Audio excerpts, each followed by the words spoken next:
All right, we got the 255 spoilers, and the battle against Sukuna continues because of the previous chapter we saw. After Sukuna took out Kusakabe, Yui showed up trying to take him away like he did with the rest of Sukuna's victims until Sukuna almost killed him, but Miguel showed up to save him.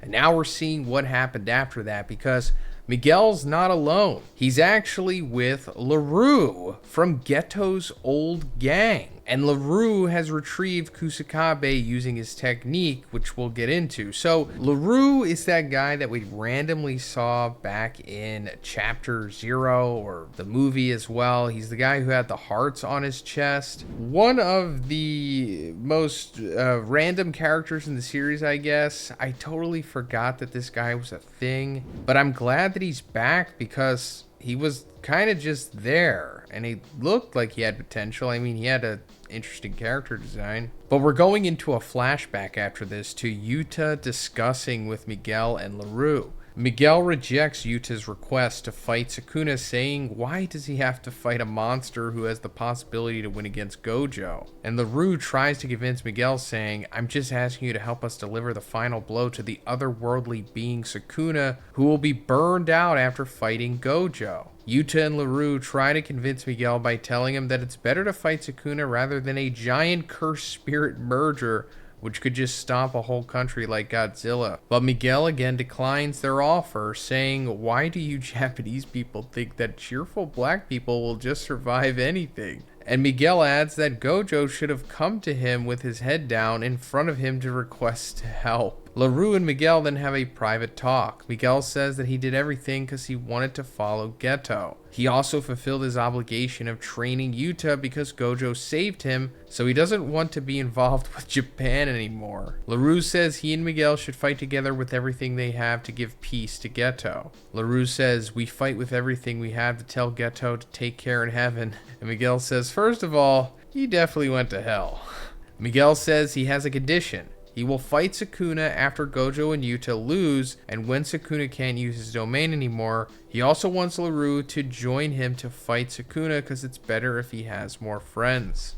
Alright, so that was a pretty interesting flashback.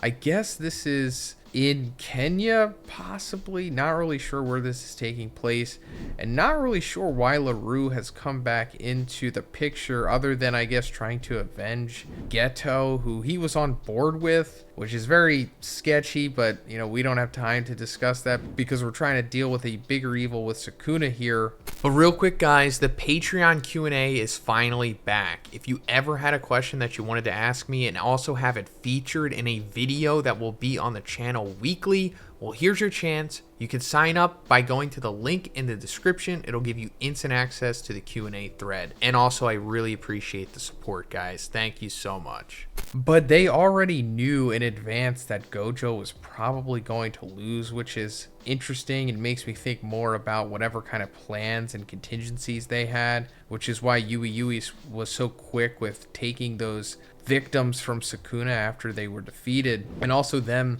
bringing up, you know, it's better to fight Sukuna rather than the giant cursed spirit merger. That's still a thing. We can't forget about that because, you know, Kenjaku sent the Tengen cursed corpse thing to Sukuna, so he can activate it at this point. But I think the culling game rule that was put into place where everyone needs to die except for Megumi, who is, you know, Sukuna since he took over his body, and Geto, and then it can activate. Not really sure. I'll go more into it in my chapter review. Also, guys, please subscribe if you haven't already. I know so many of you just watch my videos from the recommended. I always do the chapter reviews, usually Friday morning, hopefully, so I go way more into the chapter at that point. But yeah, this is how Miguel was convinced to come back into the fight. And yeah, it's playing out how he thought it would. Back to the present, Miguel and LaRue notices that Sukuna can't use his domain. His reverse curse technique has been weakened and his heart isn't healed. LaRue uses his curse technique to grab hold of Sukuna and slams him to a wall. So yeah, we're seeing LaRue's curse technique here, which I guess we didn't see before. I don't really think we knew much about this guy, like I was saying. And his curse technique is like these giant hands that he can manifest. It's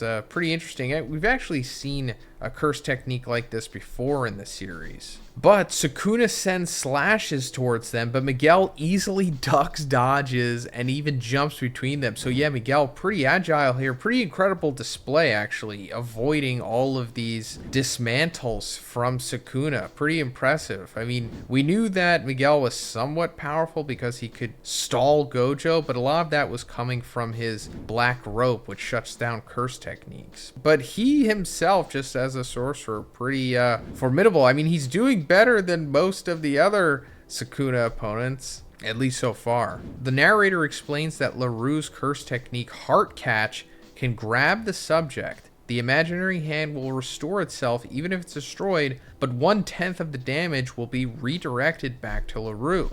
Sukuna thinks LaRue's curse technique is no fun, but Miguel's curse technique is highlighting. His curse technique is called Hakuna Lana, and it helps his body to catch a rhythm, to dodge curses, and enhance his physical abilities. So yeah, Miguel does have a curse technique, which we didn't know about before, and it's this Hakuna Lana thing, which just gives him better reflexes to dodge curse techniques or just jujitsu, and it buffs his physical abilities. That's a pretty good curse technique. Short flashback to Gojo explaining Miguel's curse technique to Yuta, and Gojo says Miguel's curse technique brings out buffs and debuffs of himself and the opponent without using a domain. Gojo adds that it's a pretty useful curse technique, but not really a scary one. Gojo says Miguel's physical abilities are truly frightening. 99% of Jujutsu sorcerers are Japanese, and they use cursed energy to strengthen themselves. Gojo further adds that Miguel, who has a rare skeletal structure and muscles, becomes a threat compared to a Japanese sorcerer. Miguel refutes Gojo's statement, saying that Gojo is labeling him as that because he's black, and that's just discrimination. There are black people who are non-athletic, and Miguel says, I'm not special because I'm black. It's because I'm me. And Gojo says, sorry. And Miguel says, it's fine. Yeah, Gege really pushing the envelope here. I'm not even sure if I could say this stuff on YouTube. Back to the fight, Miguel grabs hold of Sukuna's arms and lands a heavy punch. Immediately, Sukuna's back is hit with Choso's Supernova. So yeah, Miguel hitting Sukuna, and Choso is back. We knew that he didn't die because he was helping Yuji a couple chapters back with healing himself with reverse curse technique and like pseudo blood manipulation. But Choso hits Sukuna in the back with a supernova, and Yuji rejoins the fight. He directly lands on Sukuna and slams him down. Then the narrator explains that to activate the World Slash, Sukuna has to use the hand sign named Enmaten, which is also used for Malevolent Shrine. But since Sukuna was left with just one arm after Gojo's final Hollow Purple, he used a Binding Vow to send the World Slash on Gojo without the hand sign. So that explains it. We've always been wondering, like, okay, how did he take out Gojo if everybody else is able to, like, avoid this or at least see the World Slash coming? And it's like, well, he used some kind of unspoken Binding Vow, which isn't a surprise because 95% of the Binding Vows in this series are just off-panel.